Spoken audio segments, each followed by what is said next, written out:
Hey everyone, welcome to Money with Soul. My name is Amy and I am your host. Today we're going to talk about the way you hold your money and how it can also that way you hold your money is the way you hold your life. And you may or may not agree with that. That's the question. And so I wanted to chat about this topic because it's something over the journey of my own money story. It is a reflection. It's something that's very close to our hearts because when we think about money, we can often think about value. We can think about our worthiness. We can think about our service to the world. We can think about our contribution. And when we have that strong sense of worthiness, that strong sense of purpose, that strong sense of contribution, and that strong sense of value, we can receive. And so it really does reflect like a mirror, um, some of those things. And I also wanted to touch on some of the psychology. There's a lot of research out about the psychology of money and how the decisions we make with regards to investing or with regards to money are not scientific. They're not factual and they do not emit the same result. And so there is this emotional, deeper level that works when it comes to our money. And so recognizing that really empowers us to look at ourselves as part of this journey because, and this always comes back to the same thing around we cannot change unless we change. Does that make sense? So change doesn't occur on the outside until the inside occurs. But in saying that, and this is something that I've really learned, when we make a change externally, even it changes us internally. And this is something that is interesting because when it comes to the soul money and launching this soul money process, it's really about me going on a journey of self-discovery, of being able to put myself in the light. Something that I struggled with, and I have struggled with my whole life, is that I feeling as though I'm worthy to be stepping forward and stepping out and taking that plunge. Well, I got to the point in my life and I thought it doesn't matter. It really doesn't matter how I'm received. I am stepping out. And so this can be a powerful thing because we can, if we're not yet able to do the inner work, we can just create one habit, one process of that future self, of that place that you want to attract, or that point, that vantage point you want to be vibrating at. And we take that and use that as a habit in our life going forward, and it can shift us energetically. And I can feel the shift in the soul money has had on me, in myself and in my life, in the ability just to accept where I'm at, accept who I am, and also be happy in the process, not get so fixated on the outcome. Um, so really, when we think about money, we most people think money decisions are logical. But are they? Because what you could argue is money decisions are patterned, and those patterns are formed long before we ever earn our first dollar.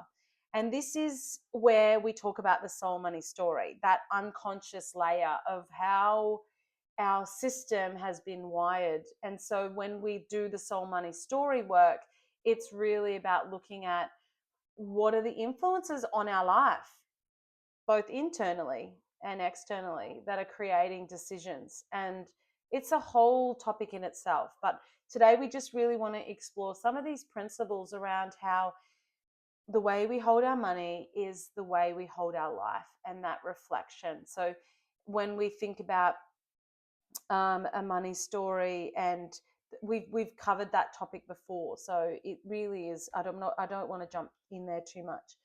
Um, the second principle is your brain is wired to avoid loss more than it seeks gain, which means money often feels heavier than it objectively is. There's always a quiet fear sitting underneath decisions. So, this is some psychology research around avoidance of pain is greater than the seeking of pleasure. And we will when we have um, when we'll do more to avoid loss. So if we make, this is the example that came up in a book I read, um, was that we would do more to avoid, if we make a decision, right? So say we're going to invest into something, we will do more to prove that that is the right investment than to take the loss and accept it. And so it's like the psychology of that, not wanting to be wrong or not wanting to have that loss. We will argue. It's a bit like we argue for our limitations. It's the same sort of psychology. And this is why having structure around your money and also knowledge, like actual technical knowledge, or seeking out support from technical experts in this area, can help us put the rail guards up. If you imagine that we can put the rail guards up to help us navigate some of those emotional points where we would make a decision based on our psychology more than a decision based on what is the correct outcome. Or not that there is ever a correct, because everything is a learning, but there is definitely decisions that having a practical, non-emotional situation can help. And that's what the systems in the soul money map are to help you for, is to help you have a system to make decisions, a system to automate your cash flow, so you don't need to worry about it.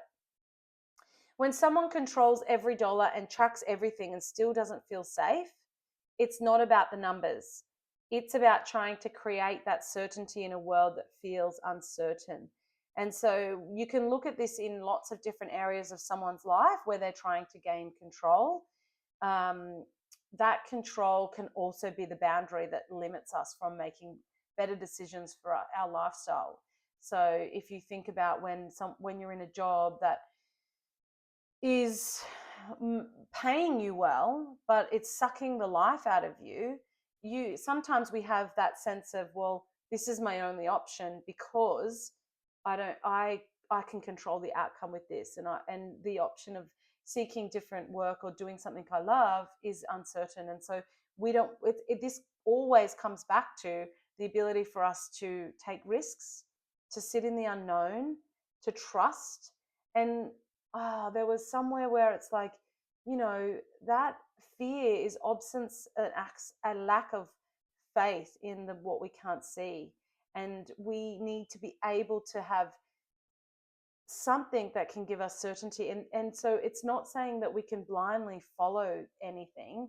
It's really about knowing what is important and what is our soul's purpose here, so that we can make decisions that are guided from the heart. And this is something from the beginning with the soul money. When soul money was born, I've shared this story, about the head and the heart. And money to me was always in the head. So, I always thought about it like I manage my money. But it was like this thing over here. It wasn't something that I realized embodied me and in my own energetic makeup. It was a shift away from the head into the heart, and that was so scary. And it's crazy to look back and think about when I started this, because now I'm like, this is it. This is what I'm sharing. This is the soul money map. This is what we're about. This is heart-led finances. But in the beginning, it felt really uncomfortable and unfamiliar, because I always thought about money being a financial thing, and you manage it with the money principles and your head. And I'm trained in the technical side of money. And so to shift into this heart place and to look at it from an alignment perspective broader than just money principles was really scary. But I had someone in my life at that moment that saw what was within me that I couldn't see, and that pushed me to get into that place of the heart. And that is what I want to be here for, to help people really come into a place of their heart. And it is something that does feel uncomfortable in the beginning. And it's like, when a child walks for the very first time and they fall over, we don't say, oh gosh, you're a failure. We say, it's okay, you just get back up. And that's what we need to have in our life is, it's okay, you're on this path, let's just get back up.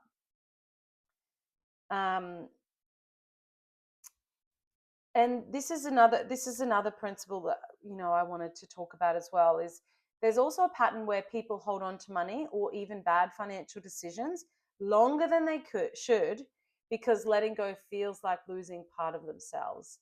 And this anchors back into that previous point around loss aversion. So we would rather avoid loss than that is what would drive us, because we want to avoid it at all costs because it feels painful. But in some cases in our life, and this might be relevant to you right now, we have to cut our losses. We have to identify those decisions that need to be made, and it can be across any parts of our life. It may not just be a money decision, it might be a work decision, it might be a relationship one, it might be a property one, it might be anything.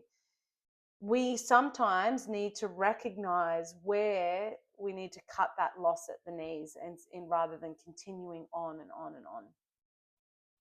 And that's part of the reason that I built the Soul Compass. So the Soul Compass is really it's a fulfillment metric, and it is for you to look at the aspects of your life, so wealth, work, wonder, and wisdom. Those key aspects of our lifestyle that really light us up. And this is a personal thing. So yes, there is other aspects of us that we need to look at, like our relationships and our love and our supportedness and everything. But it all comes back to us, and whether or not we feel like we're on purpose, we are creating like wealth in our life. We have wonder, so we admire life and we feel alive, and we create wisdom. So are we growing? Because if you're not growing, we're dying. That's the thing.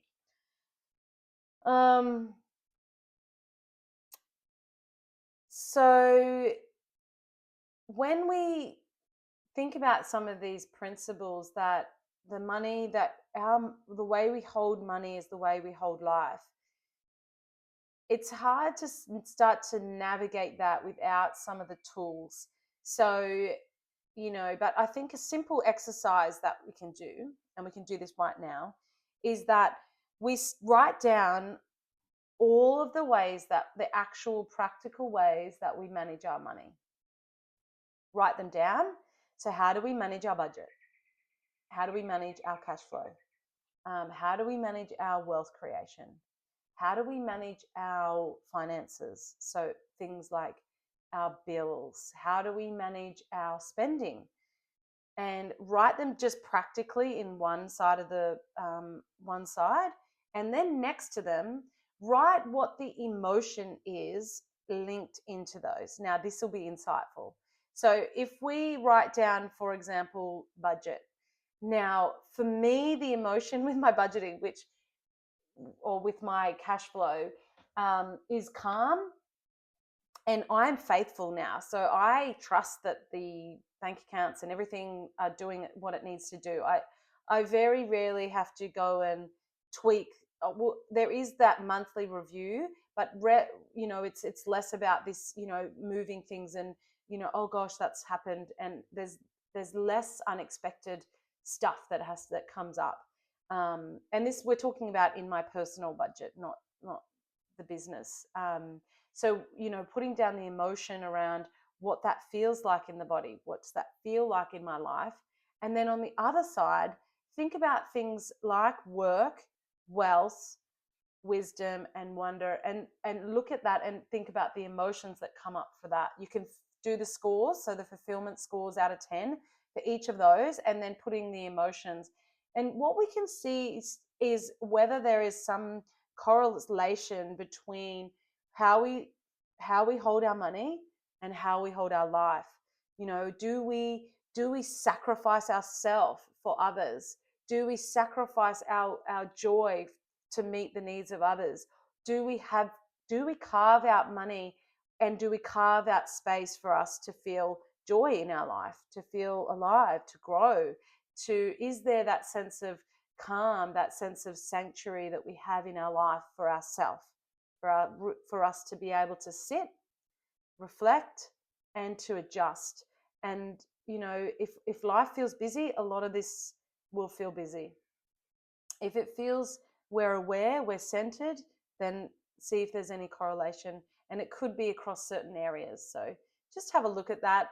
I'm going to leave it there. And really, I think over time, when someone feels held in their money system instead of being controlled by it, there's this softening that you see.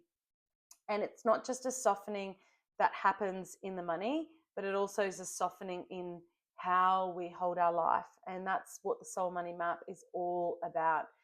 I hope you have a wonderful week. I look forward to touching on next week another awesome topic.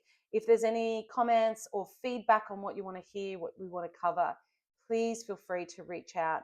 This is all about a conversation, and I'm starting this conversation and opening up to where that leads us. So I'll speak to you guys soon. See ya.